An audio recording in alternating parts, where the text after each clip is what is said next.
Hi friends, my name is Kanyakumari. నేను మిరియం degree కాలేజీలో history faculty కింద వర్క్ చేస్తున్నాను. ఈరోజు మనం చెప్పుకునేది final BA 6th semester. Paper పేరు ఆధునిక ఐరోపా చరిత్ర. 1831 నుంచి 1945 మధ్య జరిగిన సంఘటన. దాంట్లో ఫస్ట్ యూనిట్గా ఉన్న మనం సామ్రాజ్యవాదం ఫస్ట్ యూనిట్లో సెకండ్ టాపిక్ అయిన సామ్రాజ్యవాదాన్ని గురించి ఈరోజు వివరంగా తెలుసుకుందాం. సామ్రాజ్యవాదాన్ని ఇంగ్లీష్లో ఇంపీరియలిజం అని పిలుస్తారు. సామ్రాజ్యవాదాన్ని ఇంగ్లీష్లో ఏమంటారు? ఇంపీరియలిజం అని పిలవడం జరుగుతుంది. అంటే ఇంపీరియలిజం అనేది ఎక్కడి నుంచి పుట్టింది అంటే పెట్టుబడిదారీ వ్యవస్థలో ఒక వాదమే ఈ సామ్రాజ్యవాదం అన్నమాట. అంటే పెట్టుబడిదారీ వ్యవస్థ రావడానికి గల కారణము మనకి 18వ శతాబ్దంలో పారిశ్రామిక విప్లవము ఇంగ్లాండ్ దేశంలో ఆవిర్భవించింది. ఎప్పుడైతే ఇంగ్లాండ్ దేశంలో పారిశ్రామిక విప్లవం ఆవిర్భవించడంతోనూ పెట్టుబడిదారీ వ్యవస్థ అనేది పారిశ్రామికవేత్తలు అనేవారు బయలుదేరారు. ఆ పారిశ్రామికవేత్తలు పెట్టుబడిదారులు వర్గంలోనే ఒక వర్గంగాను ఒక వాదంగా ఉంది సామ్రాజ్యవాదం అని చెప్పడం. అసలు సామ్రాజ్యవాదం అంటే ఏంటంటే ఈ యొక్క అభివృద్ధి చెందిన ఒక ఐరోపా ఖండంలో ఉన్న ఇంగ్లాండ్ దేశం ఏ దేశం అయితే పెట్టుబడి పెట్టడానికి ముందుకు వస్తుందో పరిశ్రమలను ఎవరైతే ఉత్పత్తి చేసి పరిశ్రమలో తయారు చేసిన వస్తువులను మార్కెట్ల అన్వేషణ కొరకు ఎక్కడైతే గిరాకీ ఉందో అక్కడ తీసుకెళ్ళి అమ్మి మళ్ళీ ముడి పదార్థాలను సేకరించి వస్తువులను తయారు చేసే విధానము దాన్నే సామ్రాజ్యవాదంగా చెప్తాం. అంటే సామ్రాజ్యవాదం అనేది వలస రాజ్యాలు. ఇంగ్లాండ్ దేశం ఉంది, ఐరోపాలో ఇంగ్లాండ్ దేశం ప్రపంచంలో నెంబర్ 1 దేశంగా ఇంగ్లాండ్ దేశము 18వ శతాబ్దంలో పేరుగాంచింది. అలాంటి ఐరోపా దేశంలో ఉన్న ఇంగ్లాండ్కి పరిశ్రమలను స్థాపించింది. దానికి కావాల్సిన ముడి పదార్థాలు ఆ దేశంలో లభ్యం కాకపోవడం వల్ల కొన్ని ఖండాల మీద అది ఆధారపడడం జరిగింది. అలా ఆధారపడిన ఖండాలుగా ఏం చెప్తాం మనము? Africa, Asia. ఈ ఆఫ్రికా, ఆసియా దేశాల్లో ముడి పదార్థాలను ఈ యొక్క ఇంగ్లాండ్ దేశము తీసుకెళ్ళి ముడి పదార్థాల ద్వారా ఆమె అక్కడ వస్తువులను ఉత్పత్తి చేసి మళ్ళీ అదే ఖండాలను తీసుకొచ్చి ఆ ఖండాల్లో ఉన్న ఇటువైపు ఏమో భారతదేశము, అటువైపు ఆఫ్రికాలో ఉన్న చిన్న చిన్న ఖండాలు లిబియా ఖండం అని చెప్పి, ఈజిప్టు పరిసర ప్రాంతాలని చెప్పి, నెక్స్ట్ ఇథియోపియా అని చెప్పి ఇలా చిన్న చిన్న ప్రాంతాల్లో తీసుకెళ్ళి అక్కడ సరుకుని రవాణా చేసి అమ్మేవారు. అలాగా ఆ మార్కెట్లను ఏర్పాటు చేయడం ద్వారా వాడు ఇంకా ధనవంతుల కింద పిలువబడము జరిగింది. అయితే అలాగే వాళ్ళకి ఏంటి ఇక్కడ ఈ యొక్క దేశాల్లో ఎక్కువగాను ఫర్ ఎగ్జాంపుల్ ఆసియా ఖండంలో మన యొక్క దేశమైన భారతదేశము, నెక్స్ట్ శ్రీలంక దేశము, ఈ దేశంలోను ముడి సరుకులను ముడి పదార్థాలు ఎక్కువగా తీసుకువెళ్ళి అక్కడ రవాణా ఉత్పత్తులను చేసి మళ్ళీ రవాణా చేసి ఇక్కడే మార్కెట్లను తీసుకొచ్చి అమ్మేసేవారు. ఎక్కువ గిరాకీకి వస్తువులను అమ్మేవారు. ఆ విధంగా వాళ్ళు పెట్టుబడిదారులుగా పిలువబడ్డారు. ఈ పెట్టుబడిదారుల వర్గంలోనే ఒక వర్గంగా మనం చెప్పేది సామ్రాజ్యవాదం కింద మనం చెప్తాం. అందుకని ఇదంతా చూసి రష్యా దేశానికి సంబంధించిన లెనిన్ అనే ఒక వ్యక్తి ఏమన్నాడంటే దేని యొక్క అత్యున్నత దశ ఈ యొక్క సామ్రాజ్యవాదం అన్నాడంటే పెట్టుబడిదారీ వ్యవస్థ యొక్క అత్యున్నత దశ సామ్రాజ్యవాదం కింద పేరు పొందింది అని చెప్పేసి దీనికి చెప్పడము జరిగింది. అయితే అసలు సామ్రాజ్యవాదం లేదా ఇంపీరియలిజం అంటే ఏంటి? వలస రాజ్యాలపై ఐరోపా ఖండంలోని వలస రాజ్యాలపై ముడి పదార్థాల కొరకు ముడి పదార్థాల అన్వేషణ అనమాట. ముడి పదార్థాల అన్వేషణ ముడి పదార్థాల యొక్క లభ్యత మార్కెట్ల అన్వేషణ నెక్స్ట్ ముడి పదార్థాల అన్వేషణ వరకు అంటే కొత్త ముడి పదార్థాలు కొత్తగా ఉంటాయి. ఏ ఖండంలో? ఐరోపా ఖండంలో ఉన్న ఇంగ్లాండ్ దేశంలో ముడి పదార్థాలు లేక ఇతర దేశాల మీద ఇది ఆధారపడిన ముడి పదార్థాల యొక్క అన్వేషణ, మార్కెట్ల యొక్క అభివృద్ధి ఈ మార్కెట్ల అభివృద్ధి యొక్క మధ్య జరిగే సంఘర్షణ ఏంటది? ఇంపీరియలిజం లేదా సామ్రాజ్యవాదము. అయితే మార్కెట్ ముడి పదార్థాల అన్వేషణ. అయితే భారతదేశము అనాది కాలం నుంచి వ్యవసాయానికి ప్రాముఖ్యతను సంతరించిన దేశం అనమాట. అయితే ఈ వ్యవసాయ ఉత్పత్తులు ఇది తయారు చేస్తూ ఉండేది. అయితే ఈ యొక్క ఎప్పుడైతే కనుక ఇంగ్లాండ్ దేశంలో పారిశ్రామిక విప్లవం అనేది రావడం జరిగిందో ముడి పదార్థాల యొక్క ఆవశ్యకత అనే దానికి అవసరమైంది. అందుకని భారతదేశం నుంచి కూడా వీళ్ళు ఏం చేసేవారు? ఏమేమి తీసుకెళ్ళేవారు అంటే అంటే వాళ్ళకి ఎక్కువగా దేనివల్ల అయితే ఆ వస్తువులు తయారు చేయడం వల్ల గిరాకీ ఉంటుందో అటువంటి వస్తువుల వారు ఏం తీసుకెళ్లేవారు అంటే బాగా తీసుకెళ్లేవారు, సమృద్ధిగా తీసుకెళ్లేవారు.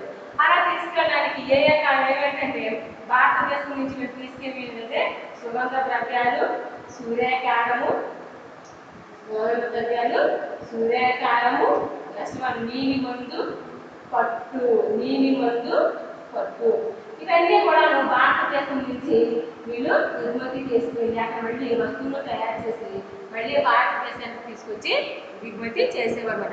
చేయడం వల్ల ఈ వస్తువులకి ఎక్కువ ప్రాముఖ్యత ఉండడం వల్ల మళ్ళీ భారతదేశంలోనే వీటిని మళ్ళీ విక్రయించడం జరిగేది. ఆ విధంగా వాళ్ళు పెట్టుబడిదారులుగా ఉండి సామ్రాజ్యవాదం అంటే నేనని చెప్పేసి ఆ దేశాలు పోటీ పడడము జరిగేదన్నమాట. పోటీ పడడము జరిగింది. అసలు సామ్రాజ్యవాదము రావడానికి దారి తీయడానికి అసలు ఆవిర్భవించడం గల కారణాలు ఏంటో తెలుసుకునే ముందు లెనిన్ సామ్రాజ్యవాదాన్ని ఏమన్నాడంటే, లెనిన్ అనే ఒక రష్యా అధినేత అన్నమాట. రష్యా దేశానికి సంబంధించిన రష్యా అధినేత ఏం చెప్పాడు? సామ్రాజ్యవాదం అంటే పెట్టుబడిదారి వర్గంలోని ఒక వర్గం, పెట్టుబడిదారి వ్యవస్థలోని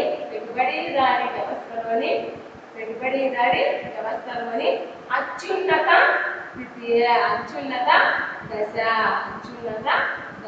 అని ఎవరు చెప్పారు? లెనిన్ అనే వ్యక్తి చెప్పడం జరిగింది. పెట్టుబడిదారి వ్యవస్థలో అత్యున్నత దశ ఈ యొక్క సామ్రాజ్యవాదము లేదా ఇంపీరియలిజం కింద చెప్పడము జరిగింది. అయితే ఈ ఇంపీరియలిజం అనేది రావడానికి మనకి అసలు పెట్టుబడిదారి వ్యవస్థ అంటే మనకు ముందు తెలియాలి. పెట్టుబడిదారి వ్యవస్థ అంటే ఎవరైతే పెట్టుబడి పెట్టాలి, దేంట్లో పెట్టుబడి పెట్టాలి? వస్తువులలో పెట్టుబడి పెట్టాలి, అమౌంట్ పెట్టాలి. అక్కడ ఉత్పత్తి సాధనాలు ఎక్కడైతే ప్రైవేట్ వ్యక్తుల చేతుల్లో ఉంటాయో వారినే పెట్టుబడిదారుల కింద పిలుస్తున్నారు, లేదా స్వేచ్ఛాయుత మార్కెట్ కింద వారిని పిలవడం జరుగుతుంది. పెట్టుబడిదారి వ్యవస్థ అంటే ఏంటంటే ఉత్పత్తికి సంబంధించిన ఉత్పత్తి సాధనాలు అన్నమాట. ఉత్పత్తి చేయాలి, ఆ వస్తువుని ఉత్పత్తి చేయాలి. ఆ ఉత్పత్తి చేయడానికి ఉత్పత్తి సాధనాలు కావాలి, ఉత్పత్తి కారకాలు కావాలన్నమాట. ఉత్పత్తి కారకాలు అంటే మనకు ఎకనామిక్స్ తెలుసు. ఉత్పత్తి సాధనాలు లేదా ఉత్పత్తి కారకాలు ఈ ఉత్పత్తి సాధనాలు లేదా ఉత్పత్తి కారకాలు అనేవి మనకి ప్రైవేట్ వ్యక్తుల చేతుల్లో కనుక ఎవరి చేతుల్లో అయితే ఉంటాయో, ప్రైవేట్ యాజమాన్యం ఎవరైనా చేతుల్లో ఉంటుందో వాళ్ళే పెట్టుబడిదారులకి ఇక్కడ చలామణి అవ్వడము జరుగుతుంది అన్నమాట. అయితే ఇక్కడ ఉత్పత్తి కారకాలు అనేవి మనకి తెలియాలి. మనం ఒక పంటను పండించాలనుకుంటే మనకి ఏమి కావాలి? ముందు వ్యవసాయం కావాలి. ఆ వ్యవసాయం చేయాలంటే భూమి కావాలి. ఆ భూమిని పొందాలన్నమాట, ఎవరో ఒక వ్యక్తి నుంచి పొందాలి. అయితే భూమి నుంచి మనకి ముందు వ్యవసాయంలో పంటను పండించాలి అని మనకు ఆలోచన ఉంది. ఆలోచన ఉన్నప్పుడు భూమి అనేది మన దగ్గర సొంతంగా ఉన్నా కానీ లేకున్నా కానీ వేరే వ్యక్తి దగ్గర నుంచి మనం రెంటకు తీసుకుంటే దానికి ఏం చెల్లించాలి? భూమికి బాటను చెల్లించాలి. బాటకాన్ని ఏమంటారంటే అద్దె అని కూడా మనం చెప్పవచ్చు. మన దగ్గర మనం పిల్లలు తీసుకున్నప్పుడు కానీ దానికి అమౌంట్ని చెల్లించాలన్నమాట. రెండోది భూమి ఉన్నంత మాత్రమే సరిపోదు. ఆ భూమిలో పనిచేయడానికి ఎవరు కావాలి? శ్రామికులు అనేవాడు కావాలన్నమాట. శ్రామికుల్ని నియమించుకోవాలి. ఆ శ్రామికులు నియమించుకున్నప్పుడు ఆ శ్రామికులు ఏం చేయాలి? మనం వేతనము లేదా జీతాన్ని వాడికి ఇవ్వడము, లేకపోతే కూలి ఇవ్వడము జరుగుతుంది. అయితే ఈ రెండింటినీ ప్రవేశపెట్టినప్పుడు అక్కడికి ఏం కావాలంటే అతనికి డబ్బు కావాలన్నమాట. ఆ వ్యక్తికి డబ్బు అవసరం. ఆ డబ్బు లేనప్పుడు, ఆ మూలధనము లేనప్పుడు మనం వేరే వ్యక్తుల దగ్గర నుంచి ఆ మూలధనాన్ని పొందడం జరుగుతుంది. నెక్స్ట్ అనేది ఈ భూమిని మెయింటైన్ చేయాలన్నా శ్రామికులకి జీతాలు ఇవ్వాలన్నా మనకి మూలధనం కావాలి. ఆ మూలధనం వేరే వ్యక్తి నుంచి మనం తెచ్చుకుంటే అతనికి ఏం చెల్లించాలంటే వడ్డీని చెల్లించాలన్నమాట. అయితే ఈ మూడు తర్వాత ఇది ఇచ్చేది ఎవరు? వ్యవస్థాపకుడు అనే వ్యక్తి అన్నమాట. ఆ వ్యవస్థాపకుడికి ఒకసారి ఏమవుతుంది? లాభము రావచ్చు, మరొకసారి అక్కడ నష్టం కూడా రావచ్చు. వ్యవస్థాపకుడు ఆర్గనైజేషన్ చేసే వ్యక్తి అన్నమాట. ఈ వ్యవస్థాపకుడికి ఒక్కొక్కసారి ఏమొస్తుంది? లాభం వస్తుంది, మరొకసారి నష్టం కూడా రావడానికి అవకాశం ఉంది. ఇవన్నీ కూడా ఒక వ్యక్తే కనుక నిర్వహిస్తే కనుక అతను ఏమంటారు? ఇవన్నీ ప్రైవేట్ యాజమాన్యంలో ఉంటే కనుక వాటిని ఏమని చెప్తారంటే అక్కడ పెట్టుబడిదారులు అని చెప్పి చెప్పడం జరుగుతుంది. స్వేచ్ఛాయుత మార్కెట్, వీడికి స్వేచ్ఛగా వీళ్ళు ఏం చేసుకోవచ్చు? ఎంత మార్కెట్ అయినా చేసుకోవచ్చు అనమాట. ఇలా పెట్టుబడిదారులు పెట్టినప్పుడు వీళ్ళకి ఏమి కావాలి? బాగా వసతులు, ఫ్యాక్టరీలో పనిచేయడానికి కార్మికులతో పాటు అక్కడ ముడి పదార్థాలు కూడా అన్వేషణ చేయాలన్నమాట. అన్వేషణ చేయాలంటే వీళ్ళంతా కూడా మొత్తం అన్ని ఖండాలు వెళ్తే వాడికి కావలసిన యొక్క ముడి పదార్థాల అన్వేషణ ఎక్కడెక్కడ లభించినాయి అంటే ఇటు భారతదేశంలోనూ ఆఫ్రికా ఖండంలోనూ కూడా ఇక్కడ రావడం జరిగింది. దాంతో వీళ్ళు ఏం చేశారంటే ఆఫ్రికా ఆసియా ఖండాల్లో వాసులపై ఆధిపత్యాన్ని సాధించారు. ఎక్కడెక్కడ ఆఫ్రికా మరియు ఆసియాలపై వీళ్ళు ఏం చేశారు, వలస రాజ్యాలను ఏర్పాటు చేశారు. ఈ వలస రాజ్యాలను ఏర్పాటు చేసి అక్కడ ఏం చేశారు, ఆ వలస రాజ్యాల నుంచి వాళ్ళు కొంత ముడి పదార్థాలను అన్వేషణ ప్రారంభించి ముడి పదార్థాలు అనేది వాళ్ళకి కొత్తగా ఉన్న వాటిని కూడా వాళ్ళు తీసుకెళ్ళేవారు. అలా తీసుకెళ్లడంలో ఫస్ట్ వాళ్ళు వీళ్ళకి ఎక్కువగా ఏది ఆధారమైందంటే పట్టు అనేది ఎక్కువగాను అక్కడ గిరాకీ రావడం వల్ల, మంచి గిరాకీ రావడం వల్ల పట్టును ఎక్కువగా ఇక్కడ భారతదేశంలో పట్టును ఎక్కువగా తయారు చేసి ఆ ముడి పట్టుని తీసుకెళ్ళి వాడు చక్కగా పట్టు వస్త్రాలను తయారు చేసి మళ్ళీ ఇక్కడ తీసుకొచ్చి ఎక్కువ ధరగా విక్రయించేవారు అనమాట. ఈ విధంగా ఇక్కడ అసలు ఇంపీరియలిజం అనేది ఏర్పడింది. అయితే ఇంపీరియలిజం ఆవిర్భవించడానికి అసలు ఏది దోహదం చేసింది, ఇంపీరియలిజం అనేది ఆవిర్భవించడానికి దోహదం చేసేదానికి మూడు అంశాలు ఉన్నాయి. ఒకటి ఏంటి, దాని యొక్క రూపం ఏ విధంగా ఉంది, దాని యొక్క పద్ధతి ఏంటి, దాని యొక్క కారణాలు ఏంటి అని చెప్పేసి ఇవ్వడము జరిగిందన్నమాట. అది ఇప్పుడు మనం తెలుసుకున్నాం. అంటే ఇంపీరియలిజం అనేది ఆవిర్భవించడానికి దోహదం చేసిన పరిస్థితి కారణాలు ఏంటి, ఫస్ట్ ఏంటి, దీని యొక్క రూపం ఏ విధంగా ఎటువంటి రూపాన్ని సంతరించుకుంటే, ఇంపీరియలిజం ఎటువంటి రూపాన్ని సంతరించుకుంటే, ఎటువంటి పద్ధతిని అనుసరించింది, ఎటువంటి కారణాలు దీనికి అనుకూలంగా ఉన్నాయని చెప్పేసి మనం ఇప్పుడు తెలుసుకున్నాం అన్నమాట. అంటే ఇది ఆవిర్భావం. నెక్స్ట్ ఇంపీరియలిజం యొక్క ఆవిర్భావం విధంగా చెప్పవచ్చు అని చెప్తున్నాం మనం. మూడు అంశాలు చెప్పవచ్చు. ఒకటి దాని యొక్క రూపం అన్నమాట, దాని యొక్క రూపం స్వరూపం అన్నమాట. రెండోది ఏంటి, దాని యొక్క పద్ధతి. మూడవది ఏంటి, దీనికి గల కారణాలు.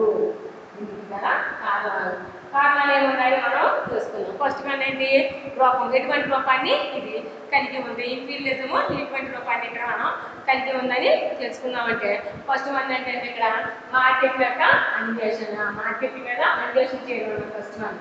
మార్కెట్ల అన్వేషణ ఫస్ట్ వన్. ఈ మార్కెట్ ఎప్పుడైతే అన్వేషించారో దేని గురించి, మార్కెట్ యొక్క అన్వేషణ వాళ్ళకి కావాల్సిన ముడి పదార్థాలు వాళ్ళకు లభ్యతకు కావాలని చెప్పేసి మార్కెట్ యొక్క అన్వేషణ. రెండవది ఆ మార్కెట్ అన్వేషణ ఫస్ట్ వన్ ఏం చెప్తాము, వలస రాజ్యాలపై పట్టుని సాధించడం. పట్టుని సాధించేవారు పట్టుదలను వలస రాజ్యాలపై వాళ్ళు ఆధిక్యతను సాధించమాట. రెండవది ఏంటంటే విస్తరిస్తున్న జనాభా. ఎప్పుడైతే ఇక్కడ పారిశ్రామిక రంగం అభివృద్ధి చెందిందో వెంటనే అక్కడ ఎవరు కావాలి, కార్మికులు కావాలి.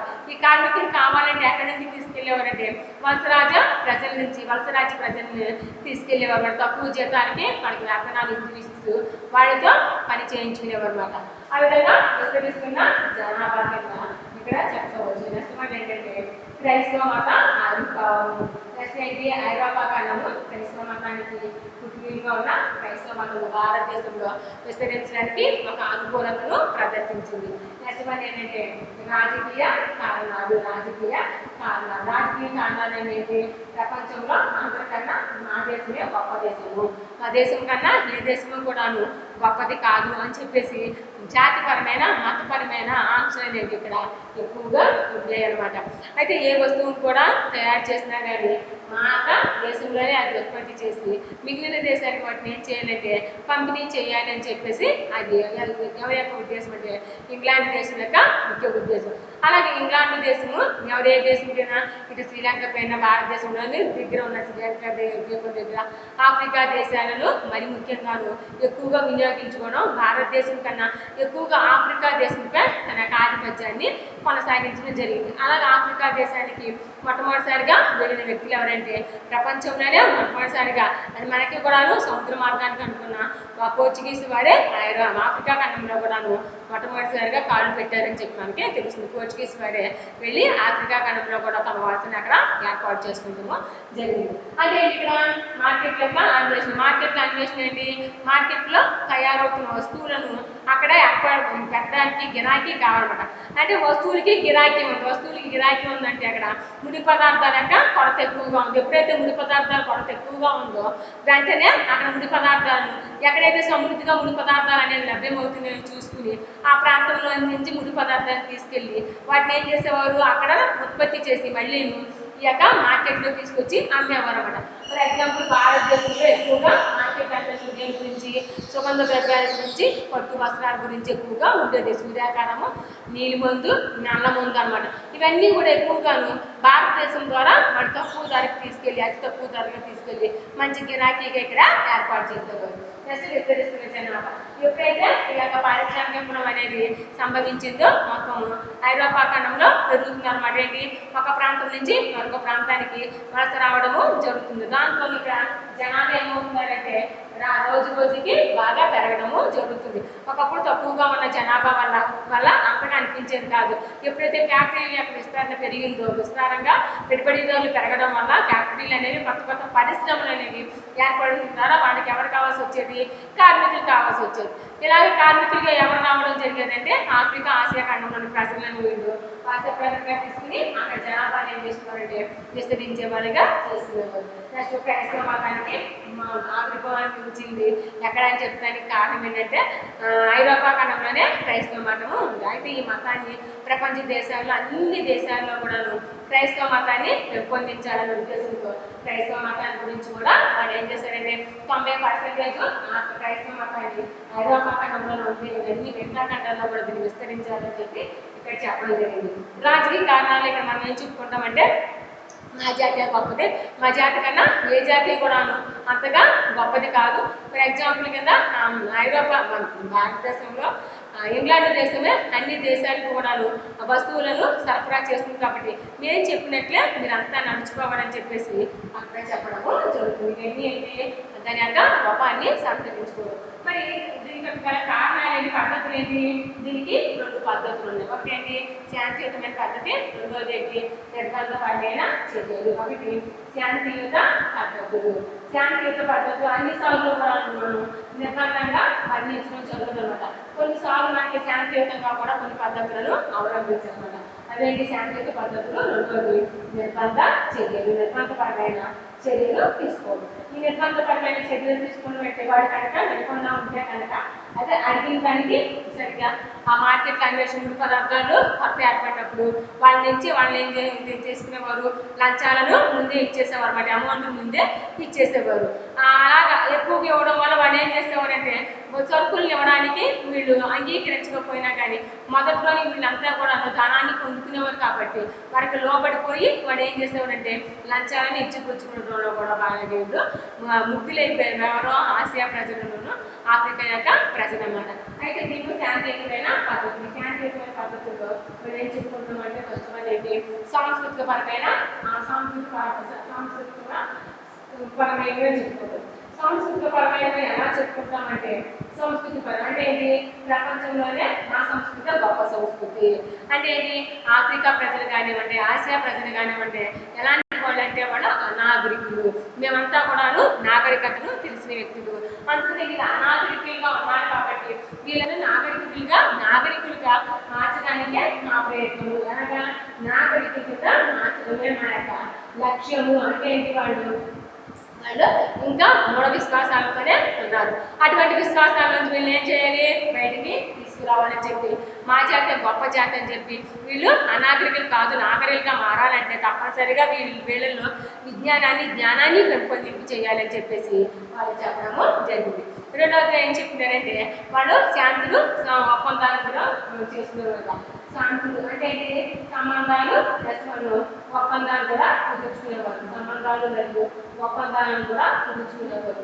అంటే తక్కువ ధరలకు ఆ వస్తువులను ముడి పదార్థాలను వాళ్ళ దేశానికి విస్తరింపు చేసుకుని తర్వాత వాళ్ళు మళ్ళీ ఏం చేస్తామంటే ఆ వస్తువులను తయారు చేసి ఎక్కువ మొత్తానికి తీసుకొచ్చి భారతదేశంలో విక్రయించేవారు. ఈ యొక్క సంబంధాలు ఏమంటారంటే శాంతియుత సంబంధాల్లో దౌత్య సంబంధాలు అని చెప్పి చెప్పడం జరుగుతుంది. దౌత్య సంబంధాలు అంటే ఏంటి, వాళ్ళు కుతంత్రాల ద్వారా వాళ్ళ భారతదేశంలో ఉన్న సరుకులన్నింటినీ కూడా వాళ్ళు ముడి పదార్థాల అన్వేషణ అని చెప్పి ముడి పదార్థాలు కొరత అని చెప్పేసి ఒక ప్రాంతం నుంచి మరొక ప్రాంతానికి తీసుకెళ్ళడానికి వాళ్ళు ఇష్టతను చూపించేవారు. నెక్స్ట్ అనేది నిర్బంధపరమైన చర్యలు. కొన్నిసార్లు మాకు అలాంటివి నచ్చట్లేదు, ఇలాంటివి నచ్చట్లేదు అని చెప్పేటప్పటికి వాళ్ళు ఏం చేసేవాళ్ళు, ఇక్కడ లంచాలను ఇచ్చేవారు అనమాట. లంచాలను ఇచ్చి పుచ్చుకోవడంలో వీరికి లంచాలు ఎక్కువగా ఇచ్చేవారు అనమాట. ఇచ్చి పుచ్చుకోవడం వల్ల ఏమైపోయేవారు, వాళ్ళకి లోపడడం జరుగుతుంది. ఇచ్చి పుచ్చుకోవడం వల్ల వాళ్ళకి ఎవరికి వాసులకి లోపడము జరిగింది. ఒకవేళ వెనుకుండా ఉంటే కనుక ఇంకేం చేసేవారంటే సైనిక పరమైన చర్యలు వాళ్ళ మీద ఏం చేసేవారు, దాడులు జరిపించేవారు. సైనిక పరమైన చర్యలు చేసేవారు, చంపేసేవారు అనమాట. ఏంటి, మేము చెప్తున్న విషయాన్ని మీరు అంగీకరించట్లేదు అని చెప్పేసి కొన్ని సందర్భాల్లో వాళ్ళు ఏం చేస్తారు, సైనిక పరమైన చర్యలు కూడా తీసుకునేవారు. నెక్స్ట్ వన్ ఏంటంటే ఇక్కడ ఆర్థిక పరమైన అంశం అన్నమాట. ఆర్థిక పరమైన దోపిడీ చేసేవారు. ఆర్థిక పరమైన దోపిడీ మనకి ఇష్టమన్నా లేకున్నా కానీ ఏం చేసేవారు, భారతదేశంలోకి వచ్చేసి వాళ్ళు మొత్తం భారతదేశంలో ఉన్న ముడి పదార్థాలన్నింటినీ కూడా వాళ్ళు మన ఇష్టత లేకుండానే భారతదేశం యొక్క అనుమతి లేకుండానే ఆర్థిక పరంగా వాళ్ళు ఏం చేసేవారంటే ఇలా దోపిడీ చేసేసి మొత్తం అంతా కూడా వాళ్ళు కొలగొట్టుకుపోవడము జరిగింది. ఇదంతా దేనికి సంబంధించిందంటే ఈ యొక్క సామ్రాజ్యవాదం యొక్క పద్ధతులు. మన పద్ధతులు రెండు రకాలు నేను చెప్తున్నాం. ఒకటి శాంతియుత పద్ధతులు, రెండవది నిర్బంధపరమైన చర్యలు. శాంతియుత పద్ధతులు అయితే కనుక సంస్కృతిపరమైన నాగరికతల గురించి చెప్పుకున్నాం. అంటే ఏంటి, భారతీయులు కానివ్వండి, లేదా ఆసియా ప్రజలు కానివ్వండి, లేకుంటే ఆఫ్రికా ప్రజలు కానివ్వండి, అనాగరికులు. వీళ్ళు నాగరికులుగా చేయాలంటే తప్పనిసరిగా వీళ్ళలో కొన్ని పద్ధతులు ప్రవేశపెట్టాలి. నెక్స్ట్ వన్ ఏంటి, వీళ్ళతో దౌత్యపరమైన సంబంధాలను కొనసాగించాలి. దౌత్యపరమైన సంబంధాలు కానీ కొనసాగించినట్లయితే వీళ్ళకి మన యొక్క దేశం యొక్క అలవాట్లు అభిరుచులు అన్నీ తెలుస్తాయి. పాశ్చాత్య సంస్కృతి అనేది వీళ్ళ మీద పడుతుందని చెప్పేసి వీళ్ళు కొన్ని సంబంధాలను కూడా ఏర్పాటు చేయడము జరిగింది. నెక్స్ట్ వన్ ఏంటి, పద్ధతిలో రెండో రకం నిర్బంధపరమైన చర్యలు. దేనికి సంబంధించింది, ఆర్థిక పరమైన దోపిడీ. ఒక్కోసారి మనకు అనుమతి లేకుండానే మనం దోపిడీ చేసేసుకున్నాం జరిగేది. నెక్స్ట్ వన్ ఏం చేస్తారు, దాన్ని కనుక రాకపోతే లంచాలు ఇచ్చేసి పుచ్చుకునేవారు అన్నమాట. లంచాలు ఇచ్చి మధ్యవర్తుడికి వాడు తీసుకోవడము జరిగేది. ఈ విధంగా ముడి పదార్థాల అన్వేషణ జరిగేది. అందుకే కనుక వాడు ఇంకా నమ్మకుండా ఉంటే కనుక వాడి మీద ఏం చేసేవారు, సైనిక పరమైన చర్యలు కొనసాగించేవారు. నెక్స్ట్ వన్ ఏంటంటే దీని యొక్క కారణాలు ఏమున్నాయంటే మార్కెట్ యొక్క అన్వేషణ. అంటే మార్కెట్లకి గిరాకీగా ఉంటాం. మార్కెట్లు అనేది ఎక్కువ గిరాకీగా ఉంటాం. అంటే తయారైన వస్తువులు తీసుకొచ్చి ఈ యొక్క భారతదేశంలో కానివ్వండి, ఆఫ్రికా వలస ప్రాంతాల్లో కానివ్వండి చక్కగా అమ్మడానికి అవకాశము ఉండేదన్నమాట. నెక్స్ట్ వన్గా చెప్పేది ఇలా ఉపయోగించే మార్కెట్లక అన్వేషణ అయిపోయింది. ఇప్పుడు కూడా సాంస్కృతికపరమైన చర్యలు మరి ఇప్పుడు కూడా ఏంటి, సాంస్కృతికపరమైన చర్యలు అంటే మనం చెప్పుకున్నాం కదా, మీరు కూడా నాగరికులుగా ఉండాలి, అనాగరికులుగా ఉండకూడదని చెప్పేసి సాంస్కృతికపరమైన ఆచార్య గొప్పదే. ఈ యొక్క ఇండియా మొత్తం ఈ భూగోళంలోనే ఆచార్య గొప్పదని చెప్పేసి వీళ్ళు జాతి పరంగా విచక్షణ చూపించేవారన్నమాట. జాతి విచక్షణ చూపించేవారు. ఆ జాతిపరమైన విచక్షణ చూపించడం వల్ల ఇక్కడ ఏముండేదంటే జాతిపరమైన విచక్షణ. మేమేమో తెల్లగా ఉంటాము, ఐరోపాలో ఇలాంటి వాళ్ళు తెల్లగా ఉంటారు, మిగిలిన ఆఫ్రికా ఖండంలోను ఆఫ్రికాలోను ఆసియాలోని ప్రజలంతా కూడా నల్లవారు. అదేంటి, మేము తెల్ల జాతి వారు. ఎవరో ఆంగ్లేయులు అనమాట. ఆంగ్లేయులు ఐరోపా ఖండంలో యునైటెడ్ దేశంలో ఎవరో తెల్లవారు అనమాట. అయితే మిగిలిన ఉన్న ఆఫ్రికా ఆసియా ఖండాల్లో ఉన్న ప్రజలంతా కూడా ఏ రంగులు కలిగి ఉంటారు, వీళ్ళు నల్లని వర్ణాన్ని కలిగి ఉంటారు, నల్లని వర్ణాన్ని కలిగి ఉంటారు. కాబట్టి మా జాతి గొప్పదని చెప్పేసి మీరు నల్లని జాతి వారని చెప్పేసి ఇక్కడ చెప్పడము జరుగుతుంది. అలాగే నెక్స్ట్ అనేది మార్కెట్కి గిరాకీ. మార్కెట్కి గిరాకీ ఉందంటే ఈ ముడి పదార్థాలను మన దేశం నుంచి ఐరోపా ఖండం నుంచి ఆఫ్రికా ఐరోపా ఖండంలోని ఆఫ్రికా ఖండం నుంచి ఆసియా ఖండం నుంచి వీళ్ళు ఏం చేసేవారంటే వస్తువులను తీసుకెళ్లేవారు అన్నమాట. గిరాకీ అని ముడి పదార్థాల యొక్క అన్వేషణ. ముడి పదార్థాల అన్వేషణ, ముడి పదార్థాల కొరకు వీళ్ళు ఇక్కడి నుంచి ముడి పదార్థాల కొరత మరి అక్కడ ఎక్కువగా ముడి పదార్థాలు అనేవి కొత్తగా ఉండేవి. ఆ కొత్తగా ఉండే ముడి పదార్థాలను ఈ యొక్క ప్రాంతాల నుంచి తీసుకుని పోయి వస్తువులు తయారు చేసి మళ్ళీ తీసుకొచ్చి మనకి ఎక్కువ రేటుకి అమ్మేవారు. ఈ విధంగా ఎక్కువగాను సామ్రాజ్యవాదానికి గురైన 2 దేశాలు ఉన్నాయి. ఇవే దేశాలంటే ఆఫ్రికా దేశం ఒకటి, మరొక దేశము ఆసియా దేశంగా చెప్పవచ్చు. అయితే ఆఫ్రికా ఖండంలో అయితే చాలా దేశాలు ఉన్నాయి. నెంబర్ ఆఫ్ దేశాలు ఆఫ్రికా ఖండంలో ఐరోపా ఖండంలో ఉన్నాయన్నమాట. ఈ ఖండాలన్నింటినీ కూడా ఎవరికి వాళ్ళు ఏం చేసేవారు, మేమే గొప్ప మాక. ఇప్పుడు ఫర్ ఎగ్జాంపుల్ స్పెయిన్ దేశం ఉండేది. ఆఫ్రికాలో ఐరోపా ఖండంలో ఇంగ్లాండ్ దేశం ఉంది, తన ఆధిపత్యాన్ని కొనసాగించింది ఇంగ్లాండ్ దేశం. తర్వాత పోర్చుగీస్ దేశం ఉంది, తన ఆధిపత్యాన్ని కొనసాగించింది. తర్వాత జర్మనీ దేశం ఉంది, తన ఆధిపత్యాన్ని ఇటలీ దేశం, నెక్స్ట్ మనం స్పెయిన్ దేశం. ఇలా ఎవరికి వాళ్ళు ఏం చేసేవారంటే ఆఫ్రికాలో తమ వలస రాజ్యాన్ని ఏర్పాటు చేసి అక్కడ దొరుకుతున్న వస్తువులన్నింటినీ కూడాను క్రమక్రమంగా సంవత్సరాల కొద్దీ ఏం చేసేవారంటే తీసుకెళ్ళిపోయి వస్తువులను అక్కడ తయారు చేసేసేవారు, పూర్తిగా తయారు చేసేసేవారు.